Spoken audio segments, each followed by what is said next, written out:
Բարև ձեզ հարգելի դիտողներ, YouTube-յանի Մալիքի եթերում զրուցել եմ Հայաստանի Եվրոպական կուսակցության ղեկավար Տիգրան Խզմալյանի հետ ցանկության դեպքում կարող եք բաժանորդագրվել YouTube-յանի Մալիքին։ Բարև ձեզ, պարոն Խզմալյան։ Ողջույն, պարոն Կիրակոսյան։ Պարոն Խզմալյան, դուք ինչպես եք գնահատում Նիկոլ Փաշինյանի վերջին օրերի գործունեությունը, որ հանգիստ չի տալիս հոգևորականներին եւ փորձում է հասկանալ ով ում հետ ինչ ինտիմ կապեր ունի։ Եթե շատ բարդ բաները կարելի է կարճ եւ մի քանի խոսքով բնութագրել, ապա ես շատ բացասական եմ վերաբերվում այս ամեն ինչին մի շարք պատճառներով։ Ամենակարևոր պատճառն այն է, որ սա ոչ թե սուտ է, սա պարզապես, ինչպես ասեմ ձեզ, կեղծ է։ Պարզվում է, որ ճշմարտությունը կարող է կեղծ լինել կախված նրանից, թե ով է այն ասում եւ երբ է այն ասում։ Ա, Ես երկու բան հիմնականում կարող եմ բերել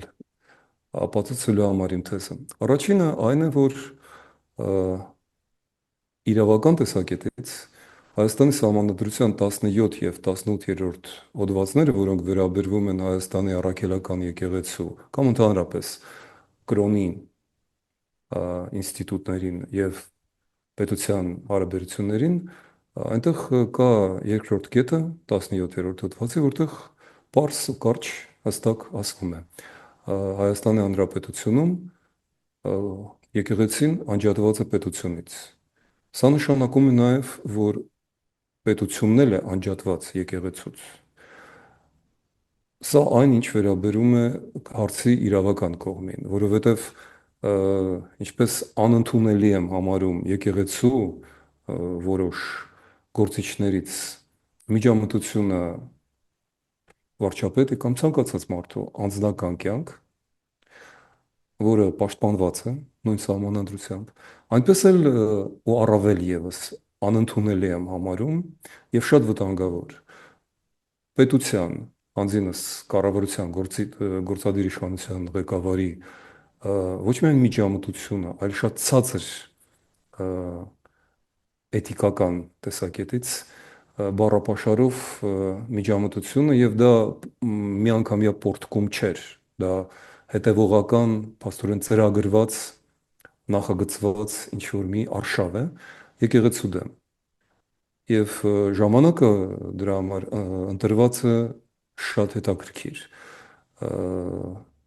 Սա ոչ միայն նախընտրական արշավ է, որը չգիտես ինչու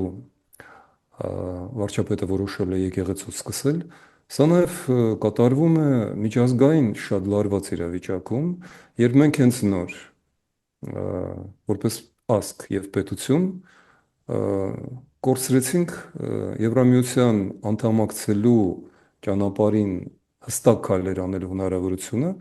եւ փաստորեն հաստատեցինք, որ մնում ենք Նիկոլ Փաշինյանի կառավարության ղեկավարների շուրթերով, հաստատեցինք, որ մենք մնում ենք ռուսական գաղութ։ Ամենայն դեպս այլ կերպ չի կարելի մեկնաբանել Եվրոմիության հետ մենք բանակցություններ չենք վարում եւ անդամակցության հայց չենք ներկայացնում հայտարարությունները։ Ասել, որ հիմա չենք ներկայացնում, հետո կներկայացնենք, սա ամենը կներեք բառախաղեր են։ 7 տարի անցավ եւ Նիկոլ Փաշինյանը դեռ որոշում չի կայացրել աշխարհակաղակական կարևորագույն հարցում։ Եվ այստեղ կա եւս մեկ արդեն ոչ միայն իրավական, այլ նաև եթե ցանկանանք գեղագիտական, քաղաքակրթական, էթիկական հարց։ Բան այն է, որ ուղիղ չի ասվում, ակնարկվում է, որ եկեղեցում կան օտար գործակալներ։ Եվ դա ճիշտ է։ Մենք դա գիտենք վաղուց։ Բայց ճիշտ է նաև այն, որ այդ նույն օտար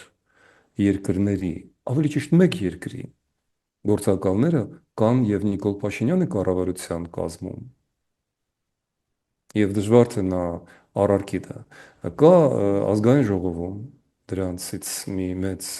ստվար զանգված, իրենք դա չեն էլ թաքցնում, դա փաստորեն ամենօրյա մեր առօրյան է։ Դրանք կան մամուլում, ԱԱՑ-ում, բանակում, գլխավոր շտաբում, բիզնես համակարգում, բանկերում, հանքերում, որտեղ դժվարանում եմ նշել որևէ ոլորտ, կրթության, առողջապահության ոլորտ, իմիջիալոց ինչու եմ ես նշում այս ոլորտները եկեղեցուց զատ, որովհետև կառավարությունը ընտրված է որպես գործադիր եւ օրենսդիր իշխանություն կարգավորելու հենց այս ոլորտները՝ անվտանգությունը, տնտեսությունը, առողջապահությունը, կրթությունը, այլ ոչ թե եկեղեցին։ Դրա համար ես սկսեցի սահմանադրությունից։ Ուրեմն պայքարը օտար գործակալների հետ նախ եկեք մեկ անգամ գոնե ուղիղ հարցնենք։ Պարոն Փաշինյան, իսկ ո՞ր երկրի գործակալներ են։ Դուք հմտորեն շրջանցում եք այդ հարցը, ասում եք, որ օրինակ հապկի երկու երկրները օգնում են Ադրբեջանին, դրանցից մեկը Բելարուսն է, իսկ երկրորդը Ռուսաստանն, ավելի ճիշտ առաջինը եւ գլխավորը, գրեթե միակ։ Եվ որ երկրի գործակալներն են վխտում ԱԱԾ-ում, ազգային ժողովում, կառավարությունում եւ եկեղեցում։ Նույն Ռուսաստանի։ Մենք դա գիտենք, դա դեռ սովետական շրջանից էր այդպես։ Երևություն, եկեղեցում ով է Ռուսաստանի գործակալը։ Ես դա չգիտեմ ով է, բայց գիտեք ինչ, սա շատ մեծ խոսակցություն է, ընդհանրապես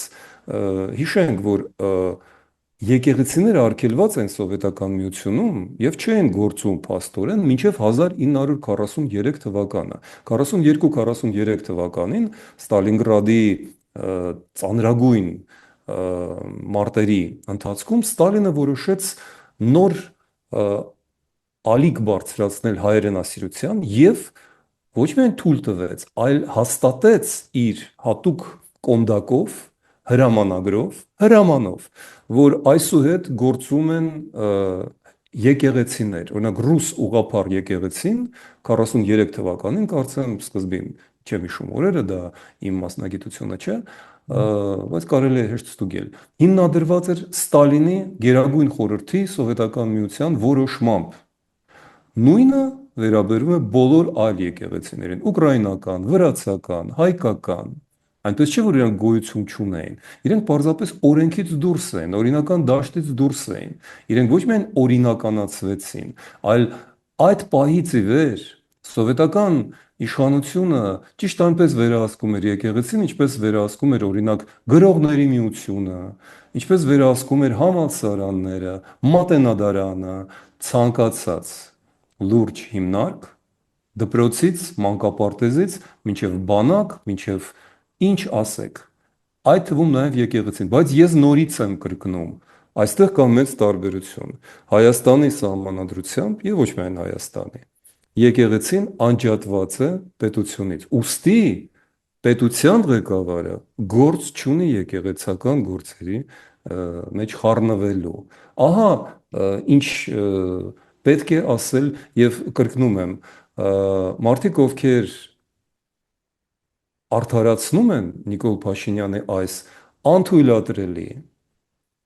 իմ կարծիքով արշավը անթույլատրելի իրավական տեսակետից եւ պետական տեսակետից իրեն մոռանում են, որ խոսքը ոչ թե Գարեգին II կաթողիկոսի կամ Կտրիչ Ներսիսյանի կարծեմ, հա, կամ Բագրատ Սրբազանի կամ Միքայել Աջապահյանի մասին է։ Խոսքը հայոց եկեղեցու մասին է, որը հազարավոր տարիներ շարունակ, հազար տարուց ամենայն դեպս ոչ պակաս, դարեր շարունակ ասեմ, հանդիսանում էր Հայաստանի պետության տեղապահը, փաստորեն, երբ որ մենք պետություն չունենք, եւ մեր ազգային ինքնությունը, ինչպես էլ մենք վերաբերվենք կաթողիկոսներին, եպիսկոպոսներին, ես շատ բան ունեմ դրանց մասին պատմելու, ես շատ լավ գիտեմ այդ բոլոր պատմությունները, բայց որպես պատասխանատու քաղաքական գործիչ ոչ մեկը, ոչ վարչապետը, ոչ ես օրինակ, չպետք է մեզ թույլ տանք այս պահին պատերազմական պատերազմող երկրում օգնել թշնամիներին այսպիսի խայտառակ քայլերով, թույլատնելով մեր ազգային ինքնության հիմքը, որովհետև եկեղեցին դա հայոց ինքնության կարևորագույն, եթե ոչ ամենակարևոր հենարանն է դարեր շարունակ եւ առ այսօր, ինչպես էլ դրան վերաբերվենք։ Այսքանը։ Դե իրենք հիմա չեն ասում, որ մենք թիրախավորել ենք եկեղեցուն, ասում են մենք մի բան էլ ուրախ ենք, որ Կովկասյան բարոմետրի տվյալներով եկեղեցին հանրության շրջանում բարձր հեղինակություն եւ վստահություն ունի։ Ասում եմ, ես հետաքրքրում է ամենայն հայոց կաթողիկոսը զավակ ունի թե ոչ։ Պետք է այս հարցը Կներեք, կներեք ում գործն է զավակ ունի թե ոչ կաթողիկոսը։ Ես կրկնում եմ, եթե մենք բաժանել ենք եկեղեցին պետությունից, ապա պետության գործը չէ մտնել կաթողիկոսի ննջարան եւ ստուգել ինչ է նա անում անկողնու մեջ։ Սա ընդհանրապես խայտառակություն է։ Սա անընդունելի է քաղաքակիրթ ոչ միայն երկրում, գիտեք, որևէ տանը, որևէ ակումբում, որևէ փոքր հանրային վայրում նման բաներ լսելուց քաղաքակիրթ մարդը վեր է կենում եւ հեռանում է, իսկ որոշ դեպքերում այլ կերպ է արտահայտում իր վրդովմունքը, որովհետև սա պարզապես ամոթ է, ամոթալի է նման բան անելը, ասելը եւ ինչ էլ նրանք ասեն, ուրախ են նրանք, թե տխուր են, դա նշանակություն չունի։ Կարևորը ինչ են իրենք անում։ Իսկ այն ինչ իրենք անում են, դա ընդամենը մեկ բառով է նկարագրում։ Դա պառակտում է։ Դա ազգի պառակտման շարունակություն է։ Դա այն է, ինչով եկավ քաղաքականություն Նիկոլ Փաշինյանը, ինչով նա սկսեց նախկինների եւ ներկաների սևերի ու սպիտակների հայաստանցիների ու արցախցիների, չգիտեմ էլ ինչ բաժանումներով, հիմա մենք բոլոր այլ հարցերը լուծեցինք, բոլոր այլ երկերը երկեցինք, մնաց Սարի Սմբուլը։ Մնաց մեկ էլ պարզել կաթողիկոսի անձնական կյանքը, մտնել, ինչպես ժողովուրդն ասում են, մատի ու մատնիքի արանքը, սա Հայաստանի վարչապետի գործն է։ Հայաստանի վարչապետը բոլոր այլ հարցերը լուծեց, նա ես ճիշտ ասած չեմ ուզում խոսել այդ մասին։ Սա ուղղակի բարոյական չէ։ Սա քաղաքակիրթ մարդու վայել չէ նման հարցադրումներ անելը։ Եվ իմիջիայլոց, բացի սահմանադրությունը, գիտեք ինչ կա, Նիկոլ Փաշինյանն ընտրված է, չէ՞։ Բան այն է, որ Կտրիչ Ներսիսյանը նույնպես ընտրված է։ Հայաստանի առաքելական եկեղեցին միակ եկեղեցին է աշխարհում, միակը, որի ղեկավարը ընտրվում է ինչպես եկեղեցական, այդպես էլ աշխարհիկ համայնքով։ Աշխարհիկ համայնքները տարբեր երկրներում իրավունք ունեն Ավստրալիայից մինչև Կանադա, Միացյալ Նահանգներ, Ֆրանսիա, Ռուսաստան եւ այլն ուղարկել պատվիրակներ աշխարհիկ մարդկանց։ Այդպես որ այնտեղ իհարկե 50-50 չի, բայց կարծեմ 60-40%-ով եւ այդ առումով այս գործընթացը գրեթե ժողովրդավարական է, թեև հայոց եկեղեցին ժողովրդավարական կառույց չէ եւ չի էլ հավակնում լինել ժողովրդավարական, բայց կրկնում եմ, մտնել այդ ամեն ինչի մեջ մեր գործը չէ, որովհետեւ դա այն համայնքի գործն է, որը իրեն համարում է հայոց առաքելական եկեղեցու հոտը, այ ոնց իրենք ընտրել են, այնպես էլ թող վերընտրեն կամ չընտրեն կամ բողոքեն, դա մեր գործը չէ, դա աշխարհիկ եւ քաղաքական գործիչների գործը չէ։ Մենք իրավունք չունենք նման բաներով զբաղվել։ Հիմա Նիկոլ Փաշինյանը որպես հայ առաքելական եկեղեցու հետևորդ իրավունք ունի իմանալ իր հոգևոր առաջնորդը խախտել է կուսակրոնության ուխտը թե ոչ։ Եթե Նիկոլ Փաշինյանը իրեն համարում է հայոց առաքելական եկեղեցու հետևորդ, ապա նման հարցերը նա պետք է լուծի ոչ որպես Հայաստանի վարչապետ, Կրկնում եմ, դա հակասում է Հայաստանի սահմանադրությանը։ Առավել եւս, որ այնտեղ հնչում են ոչ այնքան ննջարանային եւ ոչ միայն ննջարանային նրբերանգներ, այլ այնտեղ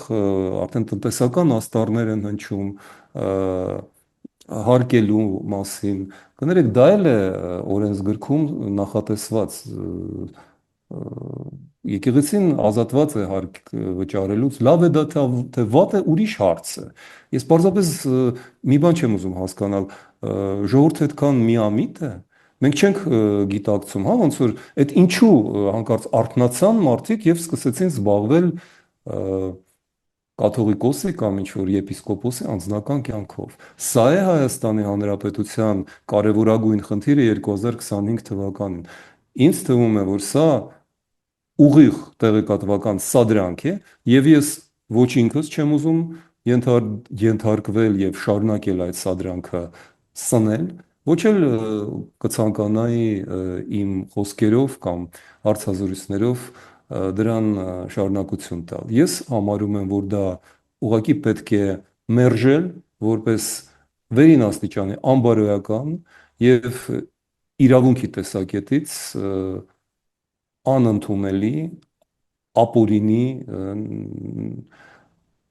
միջամտություն մարդու անձնական կյանքի մեջ։ Հիմա Նիկոլ Փաշինյանը վերին աստիճանի անբարոյական է, ինչպես դուք նշեցիք, որ այդ բանով զբաղվել ուրիշի անձնական կյանք մտնելը վերին աստիճանի անբարոյականություն է։ Հիմա Նիկոլ Փաշինյանը վերին աստիճանի անբարոյական է։ Պարոն Կիրակոսյան, ես ափսոսում եմ, որ դուք ձեր լրատվական կոչումը հիմա իջեցնում եք այդքան ցածր։ Չէ, Դուք էլ կներեք, եսեք բայց երկրի ինչ։ գլխավոր դեմքը, երկրի գլխավոր պաշտոնը զբաղեցնող անձը մեկ շաբաթ շարունակ դուրս չի գալիս հոգևորականների անկողնուց եւ դա քննարկվում է ամբողջ երկրում։ Հիմա պետք է նրա այդ պահվածքին գնահատական տալ, թե ոչ։ Պարոն Կիրակոսյան, մեր խոսակցությունը տևում է մոտավորապես արդեն 8.5 րոպե, եթե ոչ ավել, եւ ես այնինչ դուք հիմա այդքան կրկոտ ասում եք, ես դա ասում եմ շատ ավելի հանգիստ։ Ես պարզապես ասում եմ, որ այս գործելավոճը անընդունելի է եւ բարոյական չէ։ Դուք ուզում եք, որ այդ մի նախադասության հիման վրա ես կամ դուք ինձ վերագրեք Նիկոլ Փաշինյանը որպես անձի բնորոշումը։ Ես հիմա պատրաստ չեմ այդ մասին խոսել։ Ես Փաշինյանին հանդիպել եմ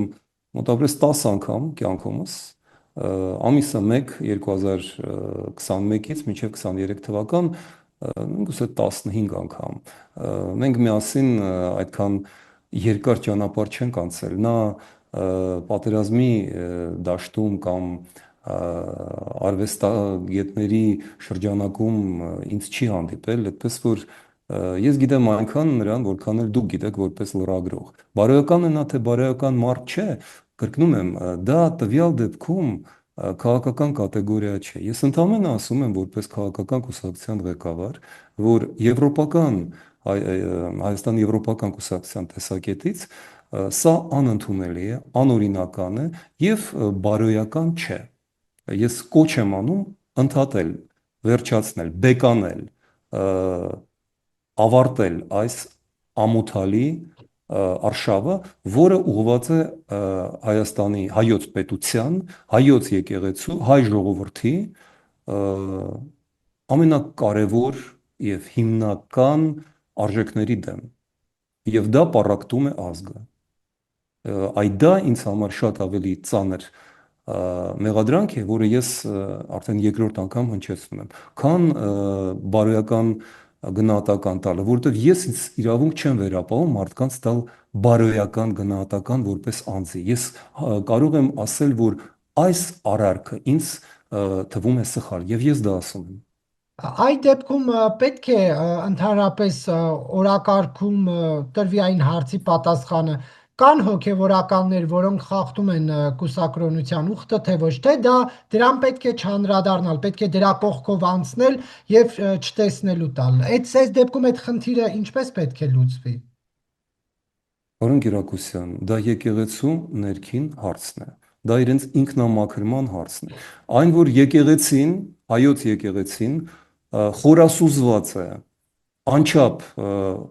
փնովելի գործողությունների մեջ, բարքերի մեջ դա հայտնի է, բայց նույնը ցավոք սրտի կարելի է ասել եւ հայոց բանակի մասին, եւ մեր բանտերի մասին։ Այո, այդ նույն ենթամշակույթը կիսագողական գոյություն ունի նաեւ եկեղեցում։ Ես գիտեմ ինչ եմ ասում եւ եկեղեցականները գիտեն, որ դա այդպես է։ Ցավոք սրտի իմիջիալոց դա ոչ միայն հայոց եկեղեցու, շատ ավելի խայտառակ օրինակներ կան այլ եկեղեցիներում, ռուսական եկեղեցում, վրացական, կաթոլիկ եկեղեցում, պարզապես օրինակ կաթոլիկ եկեղեցին այդ մասին խոսում է բաց, պայքարում է դրա հետ, կարգալուծ է անում եպիսկոպոսներին նման խայտառակ դեպքերի համար։ Մեզանում այդ ամենը, ինչպես գիտեք, որոշ տանտնտեսուհիները ավլելուց աղբը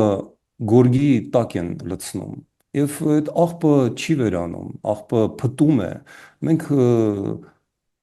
երկրում նույնն ենք անում, բայց ես ելի եմ ասում, ցավոք սրտի, սա բնորոշ է մեր հասարակության բազմաթիվ այլ վայրերին, դպրոցներին եւ բուհերին,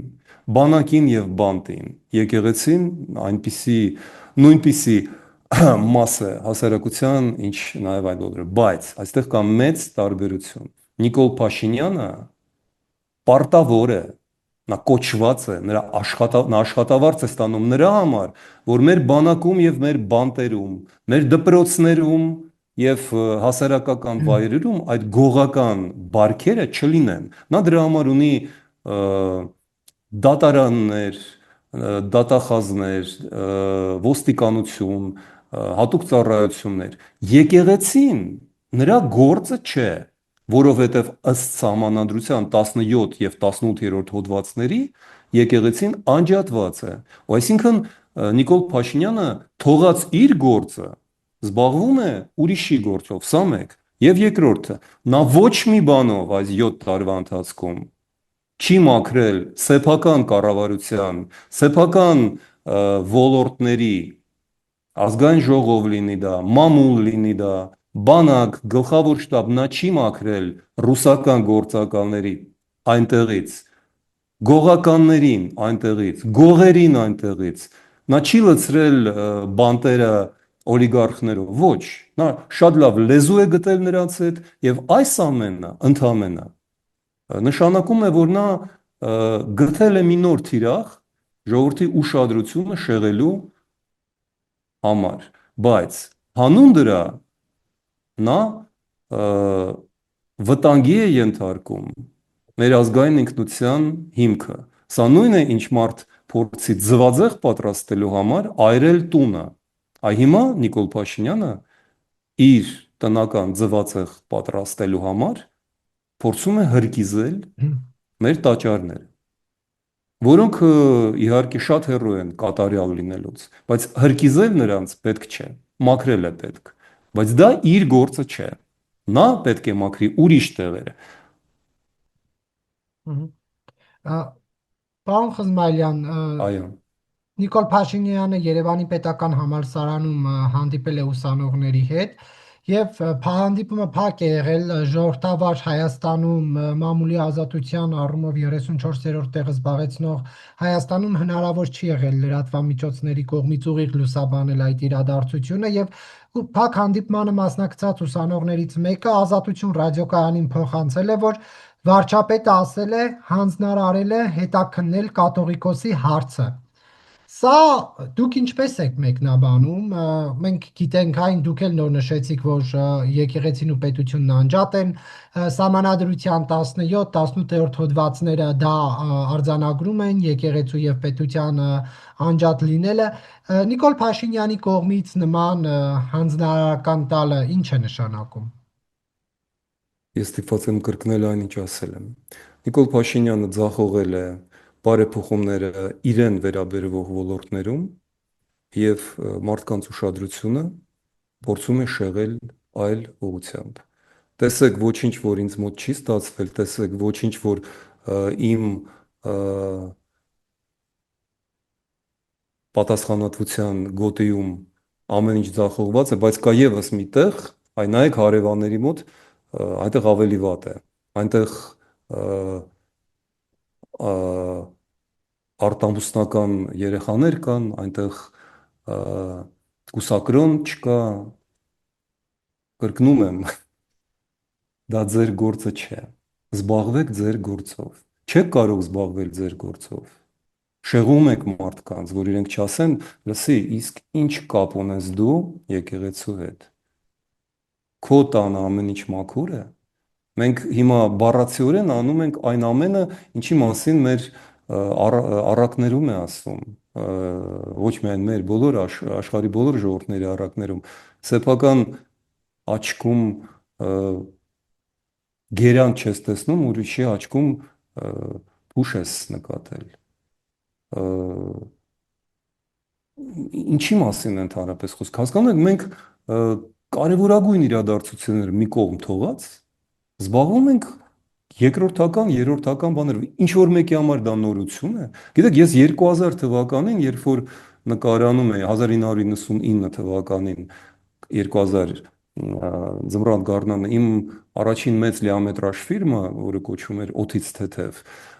ես այնպիսի հակակրանք ունեի նորընտիր կաթողիկոսի, որովհետև մեր սերնդի համար նրա անունը եւ նրա նշանակումը, ընտրությունը հավերժ կապված է 99 թվականի հոկտեմբերի 27-ի հետ, որովհետև այդ օրը կատարվեց եւ նա էր աստորեն մունետիկը, ով հայտարարեց աշխարհին, դա իր ընտրության ժամանակ էր եւ ես իմիջիալոց բազմաթիվ այլ բաներ գիտեմ ես Ստամբուլի պատրիարքի հետ Մովսես Մութաֆյանի հետ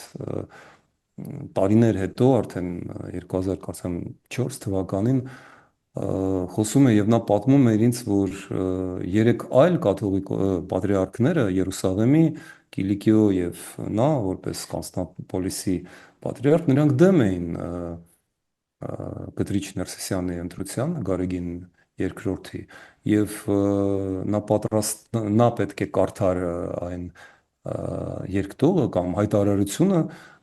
եւ ես հիշում եմ անգիր նա ասաց այնտեղ գրված էր որ Սուրբ Աթոռը ունի 4 ոտք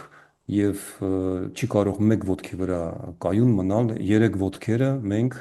երեք պատրիարքները դեմ ենք այս ընտրությանը եւ այդ պահին երբ որ նա արդեն պատրաստվում էր կաթողիկոսը ավարտում էր իր այդ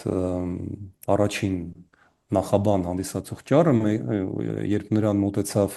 եպիսկոպոսներից մեկը եւ ականջին ասաց այն ինչը նա սփռտնած վարքյաններ անց հայտնեց եւ աշխարհը իմացավ իրենից պաշտոնապես որ այդ րոպեներին Երևանում կատարվեց ահաբեկչական գործողություն եւ սպանված են երկրի վարչապետը խոսնակը եւ պատրիարքը ասաց ինձ որ այդ պահին ես նայեցի մյուս երկուսին եւ մենք իրար աչքերով ասացինք որ հիմա այս պահին երբ որ երկիրը գլխատված է անհնար է հայտարարել դա որովհետեւ դա քաոս կբերի եւ իրենք հետ քաշվեցին ես 2000 թվականին ինչու ես հիշեցի ֆիլմս ես նրա ձայնը ռադիոյի միջոցով էի ձայնագրել եւ դրել էի ֆիլմիս մեջ որպես այդ որպես խորհրդանիշ նրա որքան անընդունելի ձանձրալի է եւ քրիստոնեական ջերմությունից եւ անկեղծությունից հեռու է այդ մարդը ինձ համար այդ 2000 թվականին էր պարզ այդպես որ ինձ պետք չի համոզել տենց բաներում ես պարզապես այս անցած 25 տարիներում որոշ բաներ հասկացա եւ ի թիվ այլ բաների ինչ ես հասկացա դա այն է որ եկեղեցին հավերժ է կաթողիկոսները ժամանակավոր մենք ունեցել ենք փայլուն կաթողիկոսներ մենք ունեցել ենք խայտառակ կաթողիկոսներ մենք ունեցել ենք Պետրոս Գետադարս մենք ունեցել ենք Պարոն նահատակ այո Պարոն Խզմալյան, ներողություն, դուք ասացիք երկուսը հետ քաշվեցին եւ ինչը չհայտարարեցին, հա, խորհրդարանական չհայտարարեցին որ դատը։ Չհայտարարեցին, որ երեք պատրիարքները հայոց եկեղեցու դեմ էին, ես ասեցի դուք չլսեցիք երևի, որ կաթողիկոս ընտրվի Գարեգին այդ ժամանակ նա Արարատյան թեմի առաջնորդ էր։ Այսինքն ես գիտեմ, որ լարվածությունը սկանդալային այդ չափի էր հասնում, բայց այդ մարդիկ այդ պահին պատասխանատվություն հանդես բերեցին, որովհետև իրենց անհատները չդասեցին ազգային Կներեք, եւ այսինքն պետք է այդ պահին հայտարարեին, որ դեմ այո, էին, էջմիածնում, Սուրբ Էջմիածնում պետք է այո, հայտարարեին, որ դեմ էին, այո, բայց խորհրդարանում այո, տեղի ունեցածի հետ կապված այո, չհայտարարեցին։ Իսկ այո, ինչու այո, էին դեմ։ որովհետև իրենք համարում են, որ այդ տեխնացուն ը, արժանի չէ եւ ընդհանրապես իրենք համարում են, որ կառավարությունը այդ օրվա կառավարությունը բռնի ուժով, ճնշումներով եւ միջամտությամբ միջոցով պաստորեն ապօրինի կերպով ներխուժել է եկեղեցական կյանքի տարածք եւ այդ միջամտությունը նրանք մերժում են։ Իրենք համարում են, որ Գարեգին երկրորդը կառավարության տեխնացու է։ Հիմա ինչ ենք մենք տեսնում, որ 25 տարի անց կառավարությունը ելի է որոշել միջամտել եկեղեցական կյանք։ Ես կարծում եմ, որ եթե առաջին միջամտությունը, որը մենք տեսել ենք 2000 1999 թվականի այդպիսի ողբերգության հետ համընկավ, զարմանում եմ, որ 25 տարի անց ոմանք փորձում են նոր ողբերգություն բերել նույն փոცხի վրա կանգնելով։ Ես չեմ ասում, որ դա բերելու է ահաբեկչական ակտ, ավելի վատ։ Նիկոլ Փաշինյանը հիմա քաղաքացիական պատերազմ է հրահրում Հայաստանում։ Ոչ ավել, ոչ պակաս։ Սա նշանակում է, որ մենք շատ լուրջ հազարավոր մարդկանց 3 միլիոնից 100 հազարներին բերում ենք մյուս 100 հազարների դեմ։ Սա է նշանակում այդ հայտարարությունը։ Սա է նշանակում եկեք գնանք քննենք, թե ում հետ է նա քնել, թե եւ այլն եւ այլն։ Կներեք, ես կրկնում եմ, մենք պատերազմական իրավիճակում ենք։ Երկրի 200, եթե ոչ ավել քառակուսի կիլոմետրը հենց հիմա գտնվում են մի զավթիչ բանակի վերահսկողության տակ։ Մյուս պատժիչ դահիճ բանակը կանգնած է Գյումրիում։ Երկու օտար բանակ է մեր երկրի տարածքում, նրա տարածքում, ինչը մնացել է մեր երկրից։ Եվ դուք հիմա բոլոր հարցերը լուծեցիք, սկսեցիք զբաղվել եկեղեցու բարեփոխումներով, դատարանները բարեփոխված չեն։ Իսկ եթե դատարանները մնում են նույնը, իսկ իրենք մնում են նույնը, ոչ մի բան երկրում չի լինի։ Ազատություն չկա, մամուլի ազատություն չկա, բիզնես չի լինի, ներդրումներ չեն լինի, արտահոսք է լինելու, արտագաղթ է լինելու,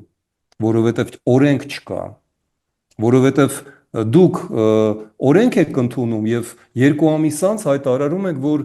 դուք չեք ենթարկվում ձեր իսկ ընդունած օրենքի։ Ես խոսում եմ Եվրամիությանը անդամակցելու օրենքի մասին։ Դուք օրենք եք ընդունում սահմանադրական, որ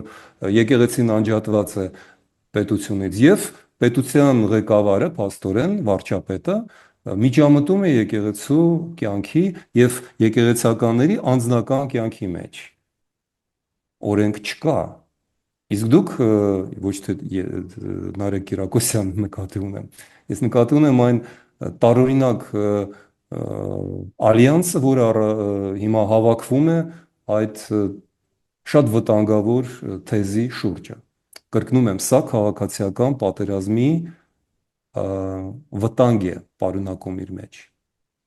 Պարոն Խզմալյան, եւ ամփոփելով հա այս եկեղեցի պետություն այս հակամարտության թեման, ինչու ըստ ձեզ հոգևոր գերագույն խորհուրդը կամ հենց ինքը անձամբ ամենայն հայոց կաթողիկոսը կոնկրետ այդ հարցադրումներին չանդրադարձավ, չհերքեց այդ փաստը, որpիսի մեկընդմիշտ փակեր խոսակցությունների թեման։ Ճիշտ է, նրանք ժողովը արեցին, ծավալուն հայտարարություն տարածեցին, Նիկոլ Փաշինյանի այս գործելավոճի վերաբերյալ բխող վտանգներից խոսեցին, բայց կոնկրետ այդ թեմա հարցերը այսպես չհերքեցին եւ առաջ չանցան։ Ինչու՞։ Գիտեք, պարոն Կիրակոսյան, ես կյանքի ընթացքում դարձա հավատացյալ մարդ։ Երևի կյանքիս ընթացքը ինձ հավատացյալ դարձրեց, եւ ես կպատասխանեմ ձեր այս հարցին հին կտակարանի մի հայտնի դրվագով, որտեղ հիշատակվում է Նոյը, ընդ որում արդեն Արարատից իջած, նա ուներ 3 որդի՝ Սիմը, Քամը եւ Հապետը։ Քամը ռուսերեն խամ, ռուսերեն լեզվի մեջ դարձել է բնորոշում լկտի, տականք, սրիկա մարդու։ Գիտեք երևի, քանի որ ռուսերենը մեզ մոտ երկրորդ լեզուն էր։ Մեր լեզվում այդ խոսքը առանձին չկա, մնում է այդ տղայի անունը։ Ինչով էր նա յուրահատուկ եւ ինչու ստացավ այդ բնորոշումը, հիշում եք։ Հայրը մի օր գինովցած էր եւ քնեց ծառի տակ, մերկ, թե ինչ որ շորերը վրայից ընկան, չեմ էլ հիշում, եւ մերկությունը երևաց նրա առնանդամը երևաց։ Եվ Քամը վազեց մյուս 2 որդիներին բերեց, ասեց. տեսեք, մեր հայրը գինովցած է, խմած է, անասունի պես, կենթանի է, նայեք, չել ամաչում, շորերն էլ հանած, վեր ընկած է խոզի պես։ Մյուս 2-ը ամաչեցին, ասեցին նրա փոխարեն ամաչեցին, ծածկեցին հոր մերկությունը։ Հոր թե մոր, եկեղեցին մեր հայրն է թե մայրը։ Ես կարծում եմ պետությունը պետք է մեր հայրը լինի, եկեղեցին մայրը։ Բացի այն, որ մենք մայրեր ունենք, հավատքը դա հզորագույն զենք է եւ զրահ է ժողովրդի համար։ Խլել այդ զենքը եւ զրահը նշանակում է թուլացնել ժողովրդին, նշանակում է զինաթափել նրան։ Ինչու ես շատ բացասական եմ վերաբերվում Փաշինյանի այդ գործողություններին եւ Նոյի խմած, լակած, վերընկած Նոյի օրինակը հիշեցի հենց այդ պատճառով։ Եթե դու տեսնում ես քո ծնողների ամոթ խայտարակությունը, դու պետք է լինես խամ այդ աստվածաշնչյան, որ փոխանակ ծածկես նրան եւ պաշտպանես նրա թուլությունը, բերես եւ ողջ աշխարհի առջեւ ցույց տաս, որովհետեւ ամենաուշադիր լսողները հիմա Փաշինյանի այդ հայտարարությունների ոչ թե հայերն են, գիտեք, այլ օտար երկրացիներ, եւ մենք գիտենք, որ երկրներում, եւ մենք գիտենք, որ իրենք այդ ամենը շատ ուշադիր լսում են, ուսումնասիրում են, ականջիող են անում եւ օգտագործելու են մեր դեմ։ Եթե Փաշինյանը դա չգիտի, եթե նա չգիտի դա, ապա վայ մեզ։ Եթե նա գիտի եւ անում է, ապա վայ նրան։ Նախընտրական արշավ է սկսել, եկեղեցուց է սկսել։ Շատ լավ։ Մենք այդ ամենը նույնպես կհիշենք եւ կհիշեցնենք։ Այդպես որ իմ պատասխանը սրան այսպեսին է։ Այո, ես գիտեմ, որ հայոց առաքելական եկեղեցին խայտառակ ճգնաժամի մեջ է։ Կրկնում եմ, ինչպես նաեւ հայոց պետականությունը, հայոց բանակը, հայոց դատաիրավական համակարգը, հայոց մամուլը, քաղաքական դաշտը, վերլուծական դաշտը, արվեստագետների, մտավորականների դաշտը խայտառակ վիճակում է։ Եվ ես դեռ չգիտեմ, որտեղ է ավելի վտանգավոր ու խայտառակ։ Բայց ես երբ տեսնում եմ այդ խայտառակությունը, ես փորձում եմ շտկել դա իմ ֆիլմերով, իմ քաղաքական գործունեությամբ, Իմ այս խոսակցություններով ձեզ հետ եւ այլ լրատվական միջոցների հետ ես չեմ ուզում որ գիտեք կա մի այդպիսի բան պատվիրան մի շնացիր քանի որ մենք դոգ ունենք մեր լրատվական դաշտում որին տասնյակ հազարավոր մարդիկ նայում լսում են կամ լսում են հիմա չգիտեմ նա նաև ինձ արժանացրեց մի բավական անհեթեթ հաղորդմանը աստված նրա հետ ես ուզում եմ ասել որ այդ պատվիրանը մի շնացիր վերաբերում է բոլորին նաև խոսքերում չշնանալ դոգի պես չխոսել Պարոն հատկապես Խզմալյան, կներեք իմ հարցը այնքան պարզ էր եւ այսպիսի բարդ պատասխան չէր ենթադրում, ինչու վեհապար հայրապետը չժխտեց իրեն վերագրվող տեղեկությունները։ դե որովհետև նա չի կարող ժխտել դա որովհետև Փաշինյանը ըստ երևույթի ինչ որ ԱԱԾ-ից նյութեր է չէ ստացել ունեցել ինչպես ժամանակ առ ժամանակ օրինակ Գագիկ Ծառուկյանի բռնաբարության գործը իր թերթում երկու անգամ հրապարակել էր, չէ՞, մի անգամ իշխանության գալուց առաջ հետո ինչի համար էր իրեն դա այդ պահին պետք դա քաղաքական նպատակ ունի ինչպես նաև հիմա ինչու է Փաշինյանը որոշել եկեղեցուն թիրախավորել հենց հիմա նա գիտի որ դա այդպես է ով չգիտի կարծեմ Դանիել Լեոնեսյան անգամ հասցեն ասեց անուն ասեց բայց կրկնում եմ կրկնելով դա ասելով դա մենք խամ ենք դառնում խամ ոչ թե հայերենի իմաստով այսինքն անփորձ այլ փորձված սրիկաներ ենք դառնում եկեք չսրիկայանանք չշնանանք եկեք պատվիրաններով ապրենք եթե կաթողիկոսը չի ապրում այդ պատվիրաններով դա չի նշանակում որ մենք պետք է նրանից բեթար լինենք նրանից վատը լինենք եկեք նրանից լավը լինենք որ հիմք ունենանք ասելու որ դու մեր հոտի հովիվը չես բայց ես նրա հոտի մեջ չեմ հասկանում եք ես իրավունքից չեմ վերապահում նրան նման մեղադրանքներ ես ինձ չեմ համարում հայ առաքելական ես հավատացյալ մարդ եմ բայց կոնկրետ մեր եկեղեցին ցավոք սրտի այս պահին ինձ վանում է ես չեմ պատրաստվում իմ կյանքը հիմա մնացած տարիները ուղղել եկեղեցու բարեփոխմանը ես փորձում եմ պետությունը բարեփոխել իսկ եկեղեցին կբարեփոխվի ինքնըստինքյան եթե պետությունը դառնա կարգին երկիր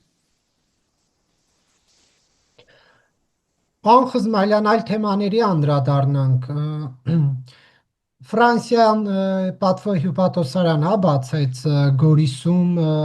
արտգործնախարարության ներկայացուցիչը հայտարարեց, որ շուտով ֆրանսիական ընկերությունները այնտեղ գործունեություն կսկսեն ծավալել, սա ինչ է տալու Սյունիքին։ գործունեություն ծավալելու համար հյուպատոսարան պետք չէ բացել Չէ, ես երկու տարբեր տեղեկություններ մի հարցով տվեցի։ Սյունիքին ինչ պետք է տա Սյունիքին Ֆրանսիան տվել ամենակարևորը Եվրամիության դրոշը տնկել է եւ Սյունիքը հայկական է չլիներ այդ դրոշը չլիներ Ֆրանսիայի քաղաքական կամքը հենց Մակրոնի եւ նրա կուսակցության, հետո նաեւ խորհրդարանի, չլիներ Միացյալ Նահանգների դեսպանի նախկին ադմինիստրացիա եւ հիմա դա իներցիայով բարեբախտաբար շարունակում է, Սյունիքը կդառնար Զանգեզուր։ Ավելի շուտ, քան Գյումրին դառնում է մեր աչքի առաջ Լենինագան կամ Ալեքսանդրապոլ։ Գյումրին Սյունիքն էլ Զանգեզուր կդառնար, եթե Ֆրանսիան չլիներ։ Այդպես որ Ֆրանսիան վաղուց կարող էր անել շատ ավելին ու ես համարում եմ որ սա հայկական կառավարության մեղքն է անվճռականությունը եւ այդ չարաբաստիկ բալանսավորված քաղաքականությունը որը ֆրանսիացիների այստեղն է հասել իրենք պատրաստվում են գլխավոր հյուպատոսարան բացել են էլ Կապանում շրջկենտրոնում ինչը շատ ավելի կարևոր է քան Գորիսը որովհետեւ Կապանի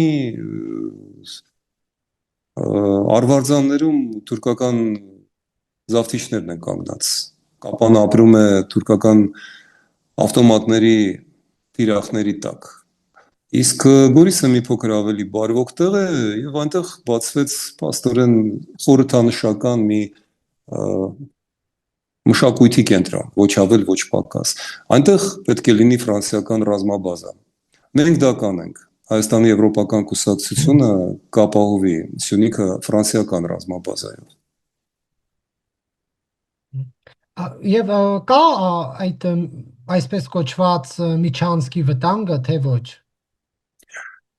Ժամեր առաջ ես կարծում եմ կատարվեց կարևորագույն մի իրադարձություն, որը դեռևս երևի մեր քաղաքական դաշտը չի հասցրել հասկանալ կամ տեղեկանալ դրանից, մարսել։ Բլումբերգի հղումով մենք տեղեկացանք, որ Գազպրոմը որոշել է փակել շատ մեծ պաթետիկ մի նախագիծ, համաձայն որի Թուրքիան պետք է լիներ Ռուսաստանի էներգետիկ հաբը, այսինքն բաշխիչ կենտրոնը հարավային Եվրոպայի համար։ Այսինքն այդ նախագիծը այդպես թե այնպես շարունակվում էր այս տարիներին եւ Ադրբեջանը նույնպես դեռ փորձում է կյանք տալ դրան, դա անչափ կարևոր էր։ Սա էր Սյունիքի ճակատագրին սպառնացող գլխավոր վտանգը, որովհետև դա հենց այն Զանգեզուրի միջանցքն էր, որի միջոցով, որը պետք էր Պուտինին, պետք էր նաև Ալիևին, բայց տարբեր պատճառներով։ Պուտինին այդ միջանցքը պետք էր այդ 42 կիլոմետր երկարությամբ եւ շուրջ 3-ից 5 կիլոմետր լայնությամբ առնվազն մի գորշ գոտի, որտեղ պետք է կառուցվեն շատ արագ գազը եւ նավթամուղ, որով Ադրբեջանը ռուսական գազը կհամահեր Թուրքիա, Նախճեվանով եւ զավթված Արցախով եւ զավթման առարկա ենթադրվող Սյունիքով, որից հետո այդ ռուսական գազը վաճառվելու էր արդեն Իտալիային, Սլովակիային, Ավստրիային, Հունգարիային, ինչպես հիմա Թուրքիայի կողմից եւ փոխարենը այդ նույն գորշ մաքսանենք գոտիով Թուրքիան ուղարկելու էր Ռուսաստանին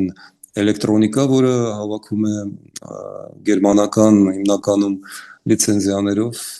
մեքենաներ, որոնք նույնպես հավաքվում են Թուրքիայում, եւ Ռուսաստանը կշարունակեր ստանալ փող անվերահսկելի եւ շարունակելու էր պատերազմը։ Սակայն վերջի օրերին փաստորեն սենատում պատրաստ է արդեն 82 սենատորների ստորագրված երկկուսակցական նախագիծ, որը 500%-ով ավելացնելու է հարկեր, տարիֆներ պատժամիջոցների փաստորեն հասցնելով այն երկրներին, որոնք գնելու էին ռուսական գազ եւ նավթ։ Դա Լինցի Գրեմի եւ Բլումենտալի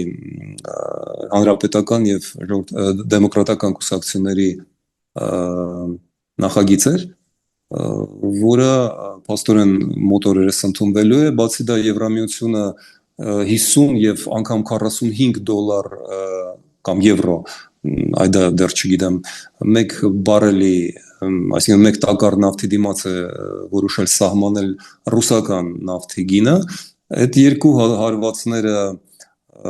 դեռ չեն արվել, բայց պատրաստվում են եւ Էրդողանը թուրքական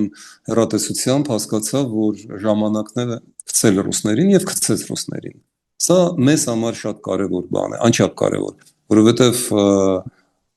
թուրքերի միջալոց արդեն զգուշացրեցին այդ մասին ադրբեջանցիներին, ահա ինչու ադրբեջանցիները վերադարձան Իրանով Նախճեվան հասնելու գաղափարին, իսկ իրական պատճառն այն էր, որ թուրքերը արդեն որոշումը կայացրել են եւ Ստամբուլում Մեդինսկու միջոցով փոխանցել են Պուտինին։ Պուտինն էլ այսօր ասաց դա Գազպրոմին, Գազպրոմը Պուտինի փոխարեն ասաց Զանգեզուրի միջանցք չի լինի։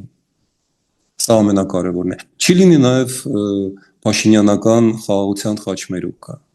Դա ոչ ոքի պետք չէ, դա չի լինի։ Լինելու է հյուսիս-հարավ նախագիծը։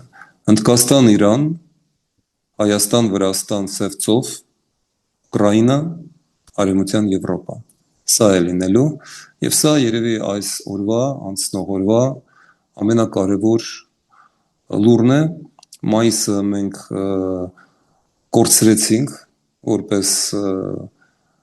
հսկայական հնարավորությունների չօգտագործված վատնած հնարավորությունների ամիս։